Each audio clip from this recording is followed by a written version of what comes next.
திருச்செந்தூர் கோவில் முன்புள்ள கடலை காண பழனிமலை முருகன் வந்த அபூர்வ காட்சி. பக்தர்கள் சிலிர்ப்பு. தமிழ் கடவுளான முருகப்பெருமானின் அறுபடை வீடுகளில் 2ஆம் படை வீடாக விளங்குகிறது சுப்பிரமணிய சுவாமி கோவில். இந்த கோவிலுக்கு நாள்தோறும் ஏராளமான பக்தர்கள் வெளி மாநிலங்கள் மட்டுமல்லாமல் வெளிநாடுகளில் இருந்தும் வருகை தருகிறார்கள். திருவிழா மற்றும் விடுமுறை தினங்களில் லட்சக்கணக்கான பக்தர்கள் திருச்செந்தூருக்கு வருகை தருவார்கள். கடந்த 1 மாத காலத்திற்கு மேலாக திருச்செந்தூர் சுப்பிரமணிய சுவாமி கோவில் முன்புள்ள கடற்கரையில் கடலின் சீற்றம் அதிகரித்து காணப்படுகிறது. இதனால் கோவில் முன்புள்ள கடற்கரையில் கடல் அரிப்பு ஏற்பட்டுள்ளது. இதனால் பக்தர்கள் நீராட முடியாத நிலை ஏற்பட்டுள்ளது.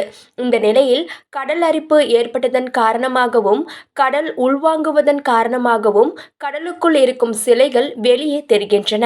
இந்த நிலையில் இன்றைய தினம் திருச்செந்தூர் சுப்பிரமணிய சுவாமி கோவில் முன்புள்ள கடற்கரையில் ஐயா கோவில் பின்புறம் திடீரென அதிகாலை நேரத்தில் ஒரு சிலை தென்பட்டது. அங்கு சென்று பார்த்தபோது அது முருகனின் சிலை. அந்த முருகன் சிலை பழனி ஆண்டி கோலத்தில் சிலை இருந்தது. ஏற்கனவே திருச்செந்தூர் சுப்பிரமணிய சுவாமி கோவில் முன்புள்ள கடற்கரையில் பைரவர் சிலை, விநாயகர் சிலர், முருகர் சிலை என பல சிலைகள் எடுக்கப்பட்டுள்ள நிலையில் தற்பொழுது பழனி முருகரை திருச்செந்தூர் கடற்கரையில் எழுந்தருளியுள்ளார் என்று பக்தர்கள் மெய்சிலிர்த்து அவரை வணங்கி வருகின்றனர்.